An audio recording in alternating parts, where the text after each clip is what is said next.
The breathtaking island of Hong Kong on the southeast coast of China is not only a wonder of the modern world, but is a beacon of the modern era.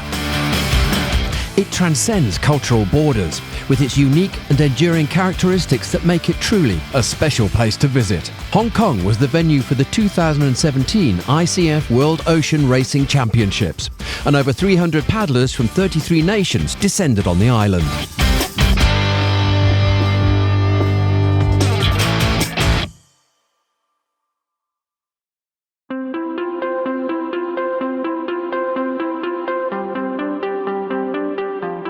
This, the third edition of the World Championships, would be contested on the picturesque waterways of Hong Kong, with the start line at Clearwater Bay and the finish line 22 kilometres away at the picturesque Stanley Beach. For the first time, the World Championships would include junior, under-23 and masters races, as well as the inaugural Asian Championships. The 2017 edition had attracted 33 different paddling nations to Hong Kong, and excitement was running high in the days leading up to the main event, and the opening ceremony was a chance for all the athletes to show off their nation's colours. Hello, ladies and gentlemen, welcome to the opening ceremony of the 2017 ICF Canoe Ocean Racing World Championships. I'm your MC of today, Anthony. 各位嘉賓、各位運動員以及隊伍，歡迎大家嚟到我哋今日嘅世界海洋獨木舟錦標賽香港2017嘅開幕典禮。我係今日嘅大會司儀 Bernice。In celebration of the 20th anniversary of the Hong Kong Special Administrative Region, the 2017 ICF Canoe Ocean Racing World Championships, organized by the ICF International Canoe Federation and the HKCU Hong Kong Canoe Union, will be held for the first time at Hong Kong on 18th and 19th of November 2017.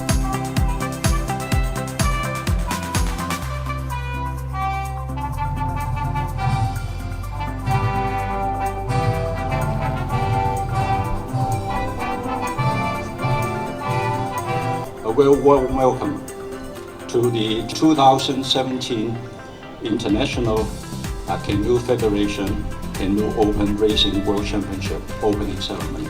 I would like to take this opportunity to welcome all our guests to Hong Kong as one of the most cosmopolitan cities in the world. 3 World Championships, 3 continents, 33 countries. Ocean racing is growing, and it's because of you. And the ICF is very, very proud of the work that you guys have all done, and we really look forward to this championship this weekend. So on behalf of the ICF, we really thank you all for the efforts you're putting in, and I hope this weekend you have a lot of fun, but also a really tough competition, and you go away proud of competing in one of the ICF's major events. ICF Canoe Ocean World Championships is open.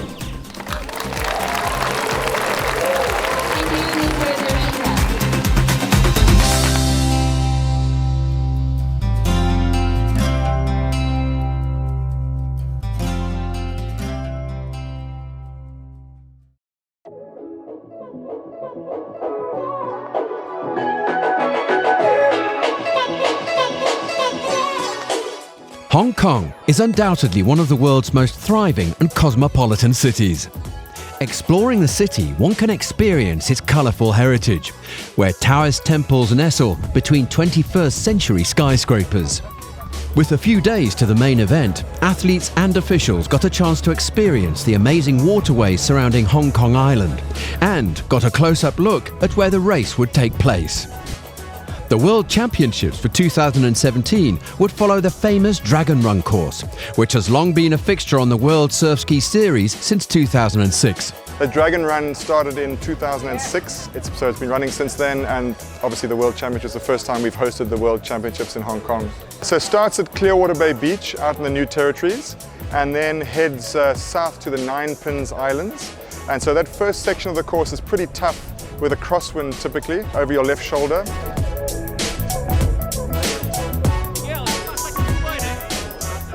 And then you turn to the right towards 2 islands commonly known as the Kissing Whales, and that's the great downwind section of the race, approximately 12 kilometers downwind. When you get to the Nine Pins and down to the Kissing Whales, beautiful surfing.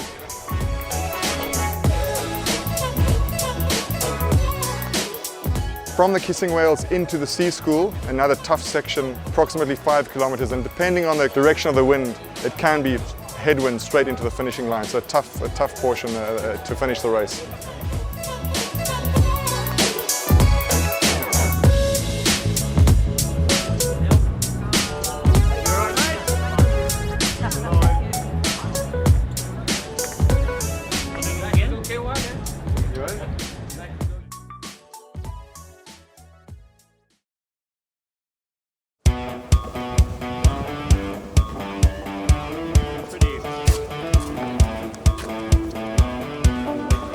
The 2017 event, hosted by the Hong Kong Canoe Union at the Stanley Sea School, was the perfect platform for the inaugural Asian Surf Ski Championships to showcase the growth of the sport in the region. And a healthy entry list of 45 paddlers showed just how popular the sport of ocean kayak, or surf ski, had become in Hong Kong.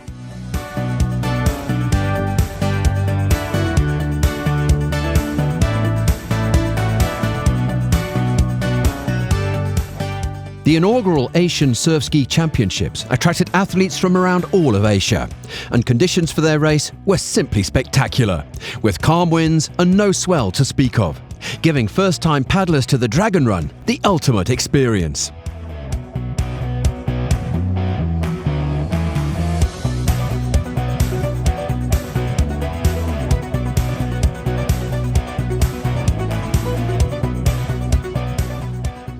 Paddlers were off the line cleanly, and immediately there were a few athletes that were looking to make their mark on their home turf. Spectacular visuals from the drone camera here, and this point of view shows just why this event as the Dragon Run has become a must-do event on the surf ski calendar. Truly, one of the most picturesque races of any kind on the planet.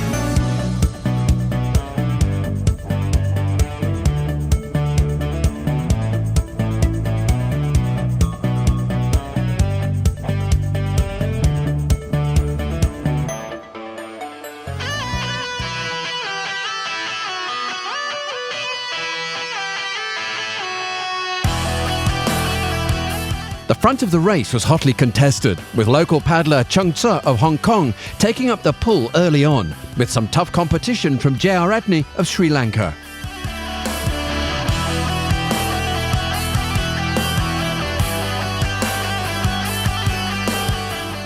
Spectacular sights of these paddlers here today, and the leaders were now rounding the kissing whales, and the race was now down to just 2 paddlers at the front.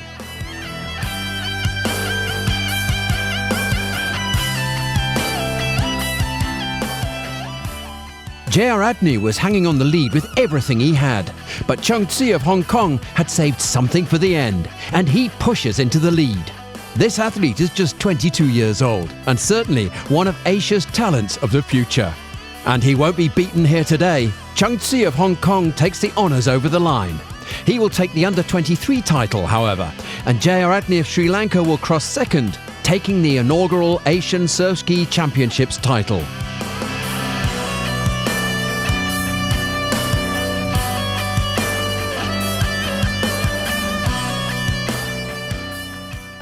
呢個比賽，今日個浪都算 OK， 因為我留咗啲力，去到最尾。I think one of my best moments were there were some waves after kissing whales, so we got a bit of waves, so we could surf a bit. And I think my friends and my team manager cheered me. That was really my best moment. It's the first Asian Champs, so I'm really stoked. And the organizers were really super helpful, and everything is really cool.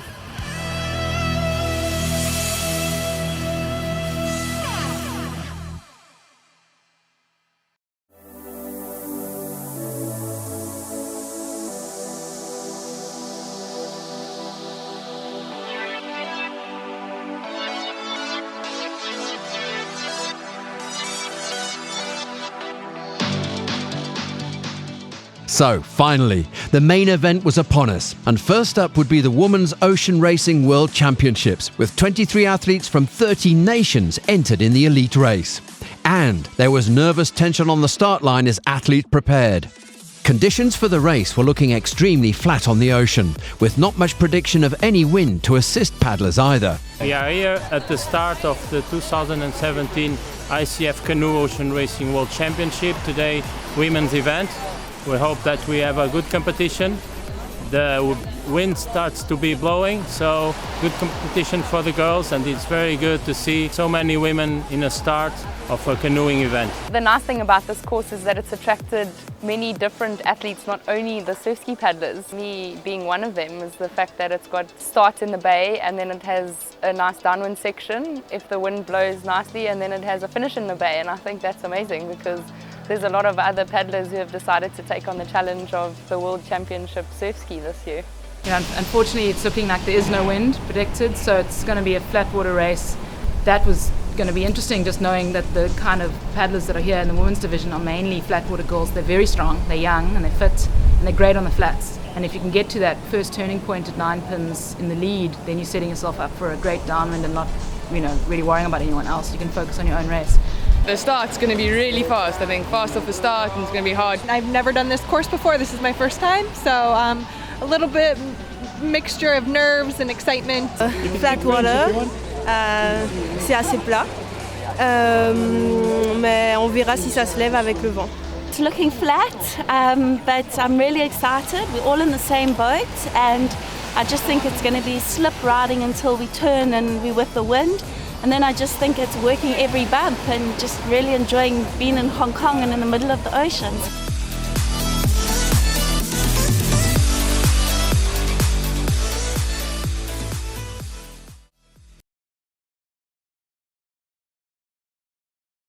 Welcome back to the World Ocean Racing Championships from Hong Kong. And as paddlers line up for the start, let's have a look at the athletes lineup. Some big names in that first list. Michelle Ire, a former World Series champ and Olympian. Tennille Hatton, reigning world champion from 2015, and great to see some Chinese paddlers there. Jenna Ward from South Africa, we'll look out for her. Hartley, an Olympic medalist in K1, while those last three names are simple power. Russell, Nixon and Byrne from South Africa. Certainly some of the favourites today. So let's look at the course. Start here in Clearwater Bay and paddlers head east towards the 9-pin islands. This section is tough. It can be flat, it can be bumpy, and it almost always has a side-on chop and wind. From there, they'll turn southwest, and this section will be very tactical on a day like today with no wind, and they'll need to save something for the last 5 kilometres toward the finish at Stanley Beach.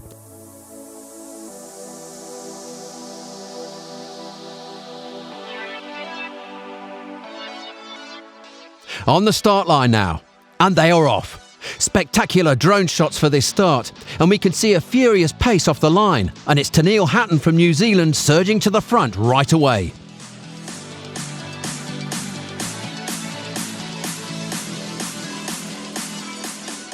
So it's a blistering pace being set by Hatton from New Zealand. But what are some of the tactics at play here today? My plan going in was to try and just stay in contention and stay relatively calm getting to 9 pins. So Tennille and Rachel and Nikki kind of got ahead, and Mish and Jenna, Kaita, they all had pretty good starts, so that we were sort of a little bit behind them. And we pretty much formed 2 groups, separated. I chose to go with Michelle. I know she's really good in little runs, and Tennille had already pulled a little bit ahead. But it was intense, like there was no letting go. I think we all knew we had a long race ahead of us and a long flat race, but the pace wasn't exactly slow getting out there. Tennille is known to kind of be off the start first in any race I've ever done against her, so it was kind of expected from her.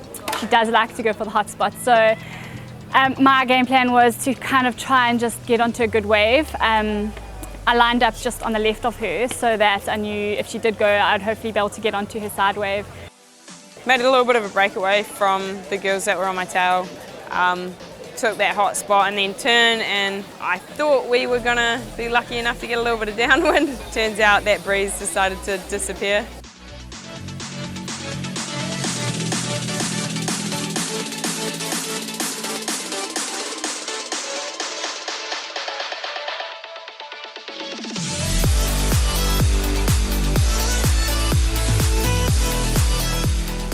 My plan was to not really hurt myself too much for the first 7Ks, because if you exert yourself too much in the beginning, then you definitely will feel it later on in the race. So for me, it was more important to focus on the end result than trying to get a hot spot.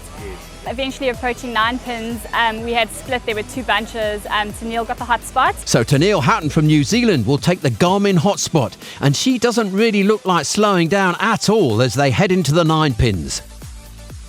I had always known that I was going to try stick close to the first mountain. We kind of all went through quite close together, and I had always known, chatting to some of the locals yesterday, that the idea would hopefully be to paddle a little bit deeper, like don't turn straight away after 9 pins, to try and continue a little bit deeper to hopefully make use of any leftover runs from maybe yesterday's wind. So I had definitely decided to try and keep going deeper out to sea and try and find something.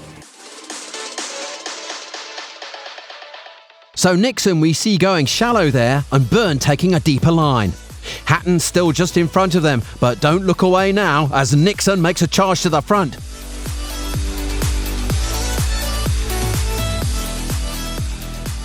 Yeah, Hayley was really strong today. These were her conditions, so I was a little bit nervous going into it because I knew she loves this stuff. She loves a good hard slog. But it was good, we kept in touch most of the way. She just had control. After 9 pins, she just controlled the race. Paddlers are now on the downwind section heading towards Cape Diagula, or the fabled Kissing Whales. And from there it's just 5 kilometres of what certainly will be flat water today. And this is where the race could be won or lost.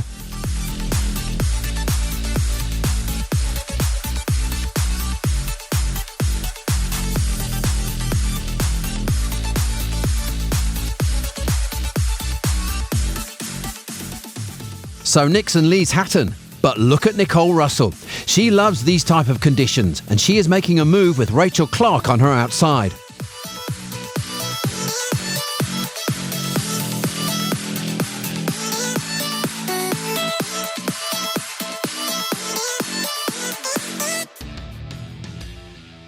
There's quite a lot of strategy involved, making sure you pick the right lines. There's lots of currents and that sort of thing out there. So it will be a very technical race. Looks like there's going to be quite a bit of competition on the water. It's not going to be just a nice, clean downwind.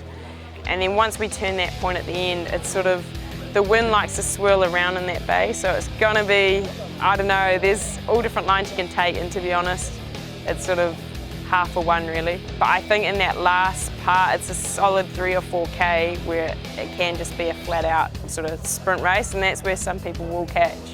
Especially when it isn't as technical, it won't be as bumpy. Some people may catch up there, and it could be playing to some people's advantage, especially the flat water paddlers. And that visual from the drone really shows what they are up against today. Extremely flat, no assistance.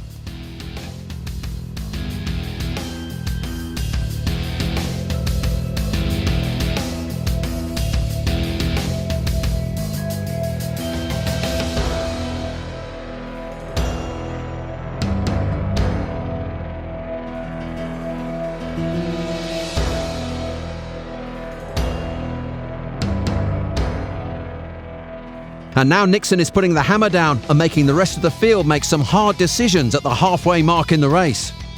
Do you go with her, or do you save some? Only time will tell.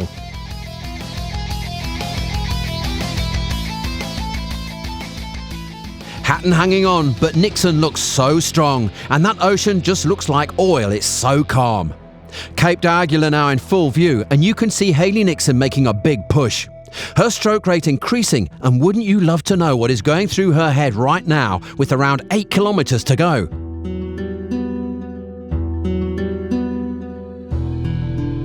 But look what's happening here. Michelle Byrne has made a strong push for the front, and now she has the 2 leaders in her sights.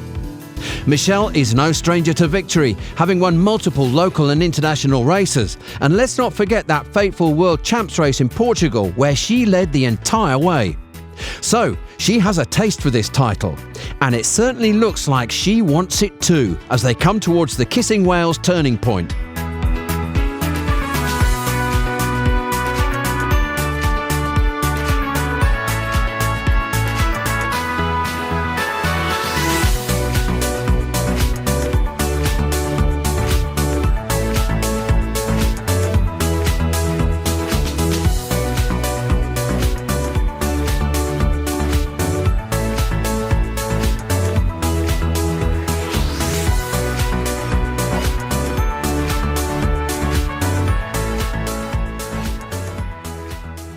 At this stage, we can see Russell and Hartley not far back behind Byrne either, and they too are looking very strong. Hartley, don't forget, is an Olympian. She knows what she is capable of, and flat water is her thing.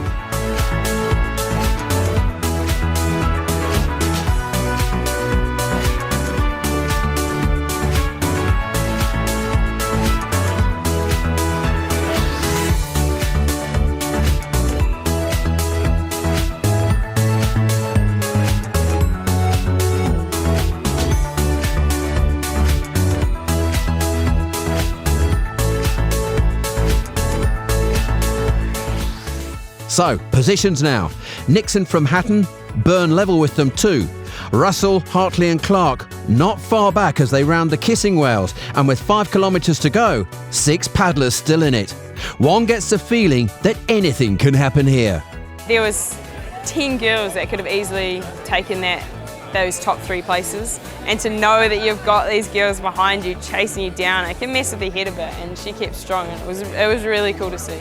So I think it will be quite crucial if you basically cook your goose trying to catch every run and you get to Kissing Whales and only have 10% left in your tank, then it's going to be a very long 5Ks. And so I think that's going to be quite interesting. I don't think whoever comes around Kissing Whales first will be the winner. It's not a sprint race. You're not in lanes, racing the straight line, and it's just about you and how you've prepared. This or, surf ski comes down to the conditions, how well you're surfing, the decisions you make throughout the 2 hours of racing. It's a long time. You can gain time, you can lose time. So it's just the dynamic of it keeps it so fresh that no 2 days in the ocean are the same. And I think having that freshness keeps you going for so long, and that's what I love about it.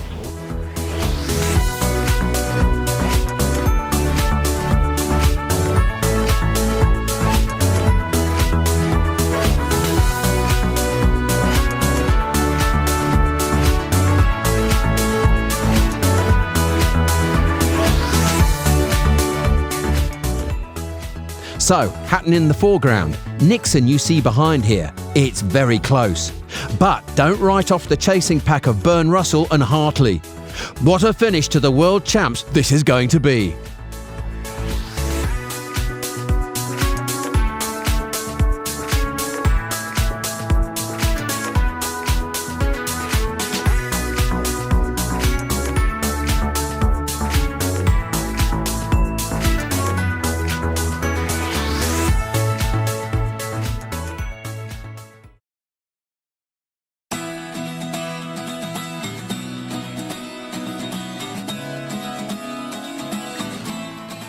So welcome back as we rejoin the action at the front of the race. But what is it about surf ski paddling that makes it so unique? Surf ski paddling is unique in the fact that there's so many different conditions. Wind, weather, waves make a ginormous difference. And I also like the fact that it's such a different atmosphere to any other sport. It's just, I guess, unique in the social side of things, and then just unique in the fact that conditions can change no matter what on race day, and in a lot of other sports it can be very well controlled. There's Nixon in shot, still paddling very, very strongly. It's going to be hard to catch her. Obviously getting to Kissing Whales is quite a big milestone, and I knew I was coming through first, which was exciting, but I knew the girls were right there, and we kind of came into the bay, and I was considering whether hugging the rocks might give me a little bit of a run or an edge. I chose a line, I headed straight for the prison. I knew Tennille and Michelle were there somewhere and probably closing in. I think that's quite a daunting psychological moment. You've got to realise that at that stage of the race everyone's tired.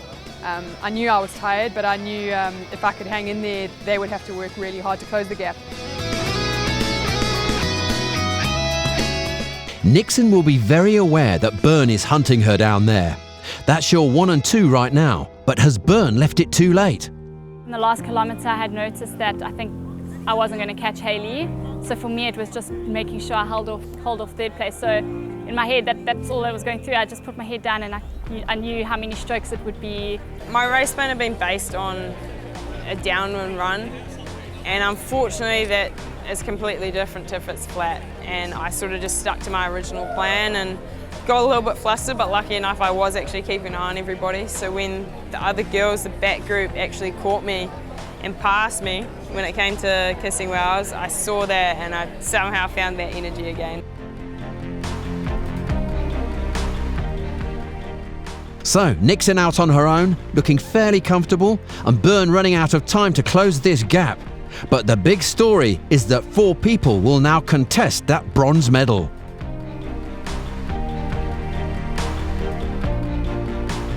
It was a pretty scary sort of 4 kilometers. I was literally counting every K, I was counting strokes. At one stage I heard someone call, "Hales, you've got this." But I've been there before where, you know, it can turn sour before the end of the line. I did have one final look and it looked like she wouldn't probably close the gap. And yeah, I just pushed through and was like ecstatic to cross the line first. So, Hayley Nixon will take the ICF World Ocean Racing title for 2017. What a race! She did bide her time, waited for her opportunity to move into the lead, and when she got there, she claimed it as her own all the way to the finish line. A true champion's race here in Hong Kong.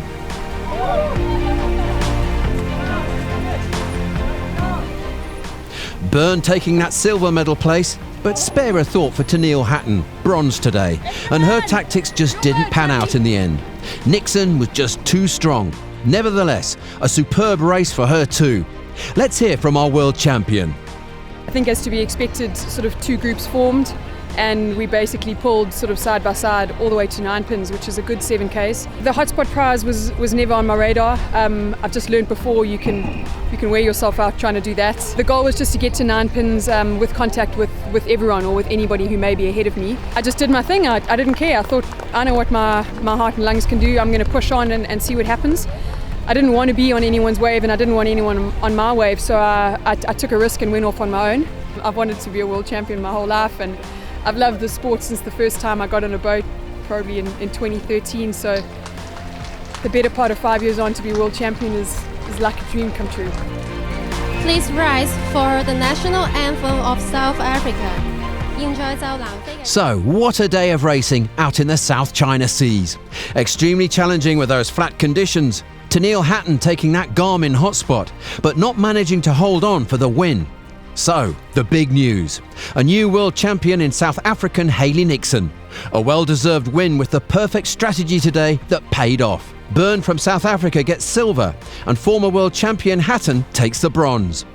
A superb race too from Hartley in her first world champs. Some great paddles too from Leroux and Asaba flying the flags of France and Spain. So many amazing performances already, with one more day to go in the men's event.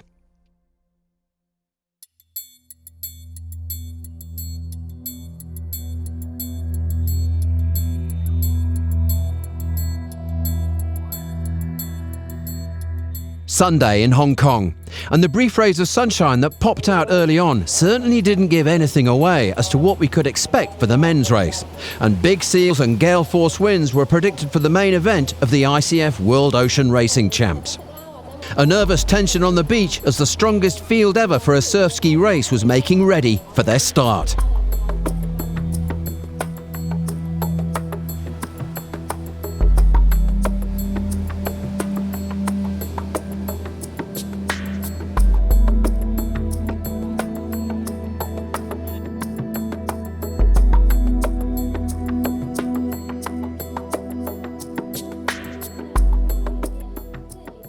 The course, same as the previous day. Out towards the 9-pin islands, a sharp right turn down to Cape Diaguila, and then that 5-kilometre slog into the finish at Stanley Beach. Okay, the second day, men's events on the 2017 Canoe Ocean Racing World Championship. Conditions totally different from yesterday, more challenging. We hope that we have good competition and also that they can enjoy these great conditions for surf ski, and especially one big downwind until at least 2 kissing whales. Yes, it's fantastic. 33 countries, a growing sport, and you can see on the numbers here, and I think we're just going to go from strength to strength. It's great to see some countries who never even knew they were doing surf ski paddling or getting into surf ski paddling, and I think this is a race that's going to keep on growing around the world. We're down here at Clearwater Bay Second Beach. It's about the 9th or 10th time I've been down here through the years, and definitely more swell than what I've ever seen here before. So it should be some sign of what's happening out in the channel. It's just getting out there that's going to be hard work. So yeah, that's pretty much what the race is going to come down to. It's going to pretty much put on display the best surf ski paddling by the best surf ski paddlers in the world. I think we're all very lucky to be here. Stronger wind than yesterday and some swell, so I'm sure it will be more technical, and for the most expertise in surfing, it will be a great condition to perform. So let's look at that lineup of paddlers. Great to see a strong Chinese team here for this Worlds. Chen and Meng both looking to make their mark with the world's best. Austin Kiefer from the USA, very strong, could feature here today. But look at these big names: Flores, Tahiti; Cotter, Australia; Rice, South Africa; and reigning world champ Corey Hill. Fernandez from Portugal with high hopes today. But the best for last here, 12 times world champion Chalupsky in the mix. And let's not forget the current world K1, K2 and Surf Ski World Series champion Hank McGregor from South Africa. He will be the man to beat today for sure. Let's go to the start line.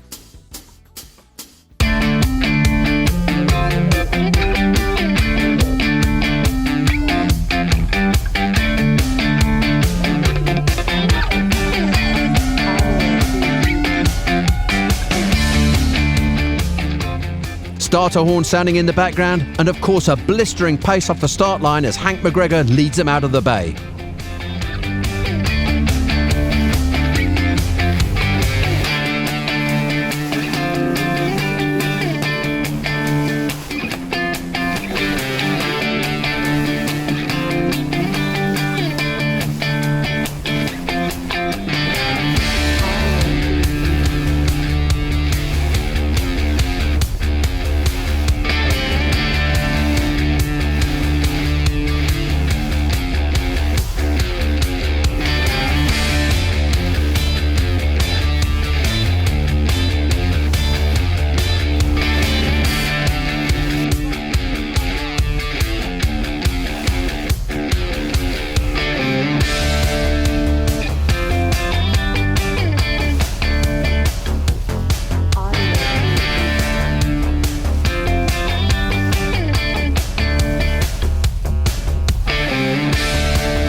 You can already see the swell coming into the bay. Clear sign of a big ocean out to sea. Conditions have certainly arrived for the men's race though. 35 to 40 knot winds are belting across the ocean and the swells are up to around 3 to 4 metres. Today, we could see a truly spectacular downwind race from the men. We caught up with the current world champions Corey Hill and Hank McGregor earlier on in the week. Surf ski paddling is just amazing. It's I guess a form of kayaking, and in Australia kayaking is huge.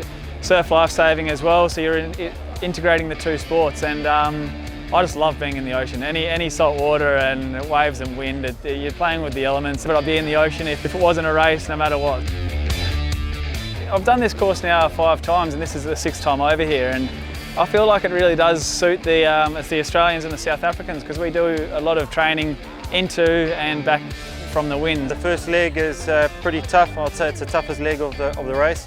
It's a side-on chop for 7Ks. One of those courses where if you're not fit, you're going to pay the price. It's not an easy course, but it's one that if you are successful, it's one to definitely put your hand up and say, I did something really great.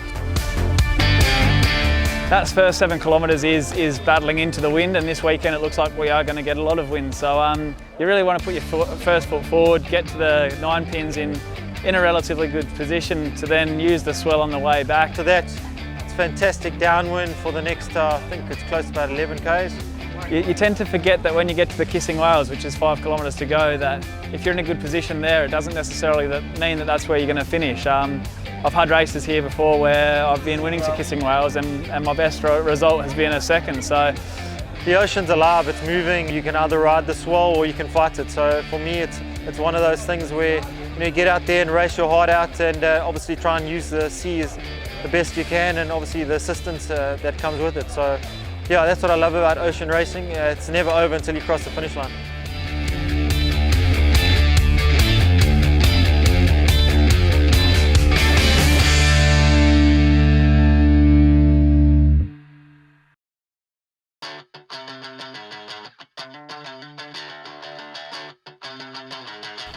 Welcome back to the ICF World Ocean Racing Championships from Hong Kong. We pick up the race at the front, and Australian Corey Hill is already throwing the hammer down and showing his cards early, just a few kilometres into the race. He holds a slender lead now, but that chasing pack is hungry and full of champion paddlers too, and they certainly won't let him get too far away this early on. Only Hank McGregor is hanging on, and he can sense that he cannot let Hill get too far out, because as soon as they make that turn at the 9 Pins Island, Hill will be gone. Hill now still out in front as he passes some shipping traffic taking refuge from the big seas, clearly a sign that things further out could be pretty heavy.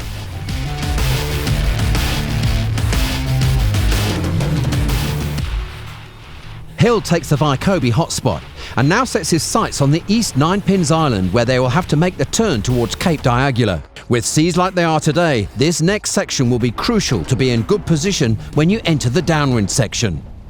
Ocean kayaks can reach up to 30 kilometers per hour in big seas, and a strong knowledge of riding runs will play a big part in this next section of the race. It's still Corey Hill, now way out in front.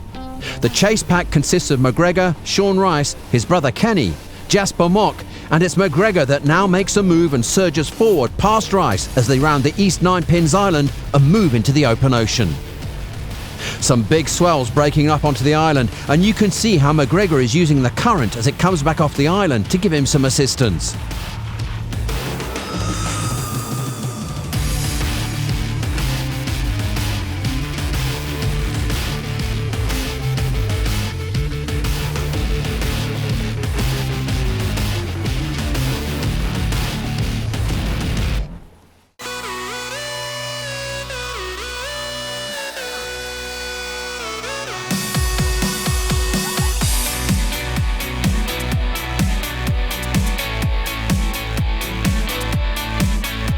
Back to the front of the race again as Corey Hill is trying to put some distance between himself and the chase group.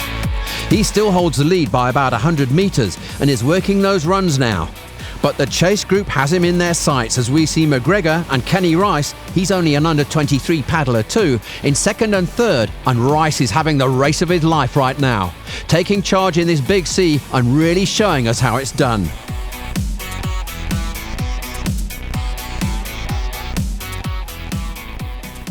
Just inshore from them we see Jasper Mock, who's trying to hold off Sean Rice as they pass some cargo ships. Let's remember, this is an open shipping lane they're racing in, and these kinds of hazards are simply part of the course, and they must do their best to avoid them. Look at those swells, simply spectacular for a world champs to have conditions like these.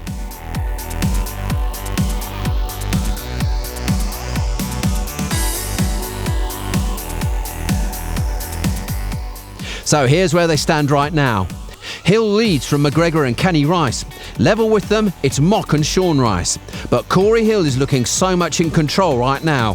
Hill from the Gold Coast of Australia is no stranger to big ocean conditions. In fact, these are his conditions, and it seems right now like he is simply unstoppable as we head into midpoint in the race.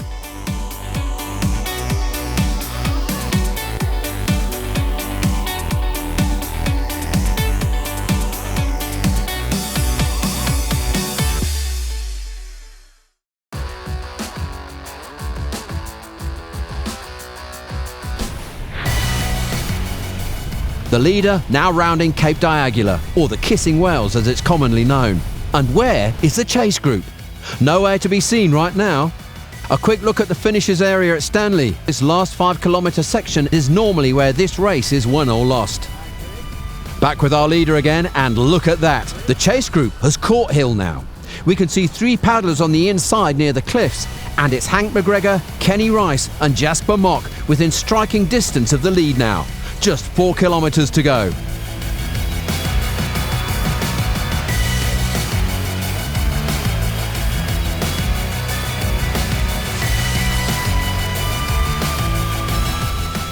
We can see the lead group now for the finish line. They're just 2 kilometres out now, and Corey Hill is fending off an amazing comeback from Hank McGregor and Kenny Rice. McGregor in the background, but just like we saw in the ladies' race, that line to the finish hasn't been successful when you are chasing the lead. Has McGregor left it too late? A small squall now covering the entire bay and not making it easy for the paddlers out there.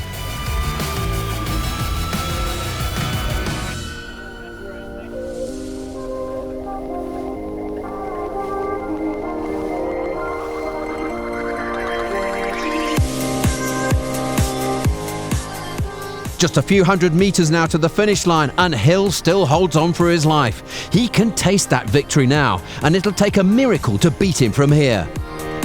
You can see the gap now widening as Hill pins his ears back.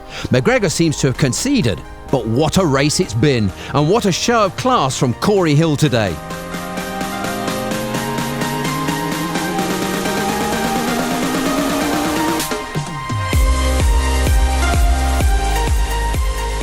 Corey Hill moments away from another world title now. He made his move early, took that hot spot, rounded the 9 pins first, and from there was simply unstoppable. Corey Hill from Australia takes the ICF World Ocean Racing title for 2017.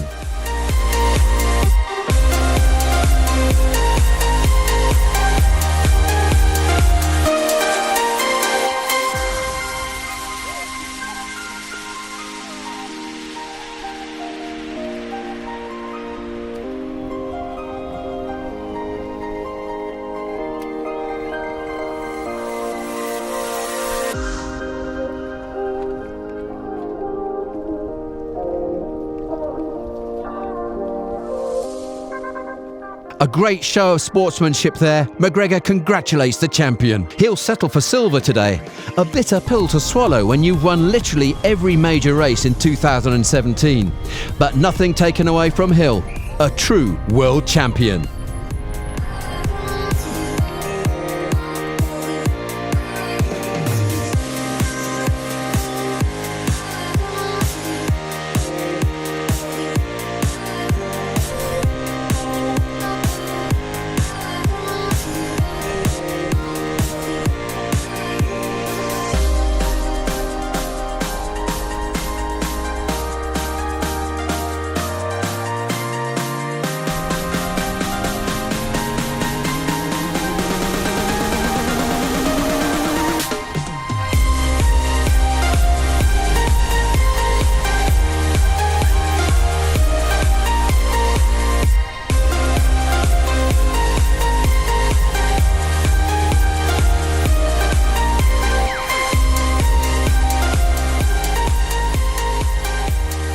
Cool. It was really tricky. It always is here in Hong Kong. You've got the best of the best paddlers lining up, and that headwind at the start is not something you love. But I guess coming from Australia, we do a lot of training into the wind, so it sort of does suit us. And as you would have seen, hitting 9 pins, there was a lot of Australians, a lot of South Africans up the front. So I use that to my advantage. It is a strength of mine, paddling into the wind, and then from there put yourself in the best position. And to be honest, I was just following the swell. There was a lot of backwash out there, so I was just following that movement, and seemed to have worked. So I don't know, maybe it was a blessing in disguise perhaps.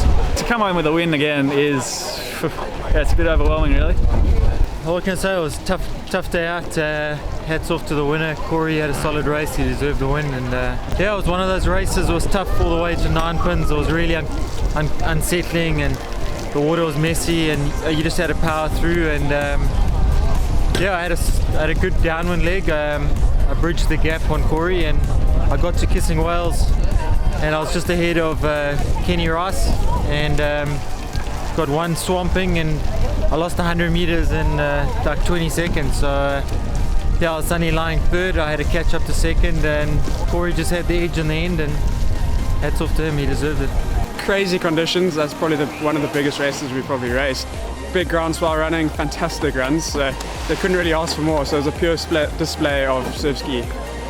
I'm disappointed with my race. I mean, I would love to have won the thing, but at the end of the day I left it all out there, and I paddled what I could. So I can't be too disappointed, but I'm really happy to see the level of paddling. It's just getting better and better and better. And my brother had a fantastic race. I've never seen anyone go downwind like that in my life. Honestly, it was a show. It was a real surf ski race. This is a great venue. You know, it's not ideal anywhere really, but it's at the same time there's a bit for everybody. You know, there's a flat water bit, there's a power bit, there's a downwind bit. and it's hard. It's a really honest race. There's sort of nowhere you can't really come with a gentle approach. You've got to attack it. It was really hard. The top guys were all in a bunch the whole way. We could kind of see each other all the time peripherally. But at the same time, you couldn't really work out where you were. Sometimes it felt like you were in front, sometimes it felt like you were 20th. And you just sort of had to stay calm, to stick with the oath and try to find the movement, try to find the rhythm, and stick to your guns. It was good. It was a really fun race. Ladies and gentlemen, please put your hands together for the 2017 Canoe Ocean Racing World Champion of Men's Open.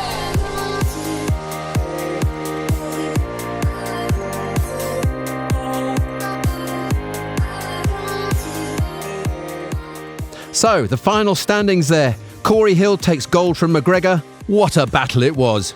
Mock will take the bronze, and a fantastic race from Austin Kiefer of the USA. And Nicholas Lambert from France too. Gordon Harbrecht from Germany, also a superb effort. To place top 10 in this field would be any paddler's lifelong dream.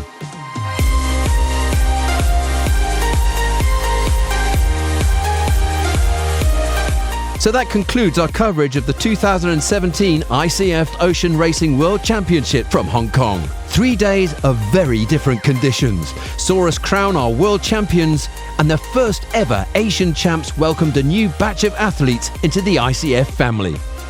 Thanks for watching. We hope you've enjoyed the show. We'll see you next time.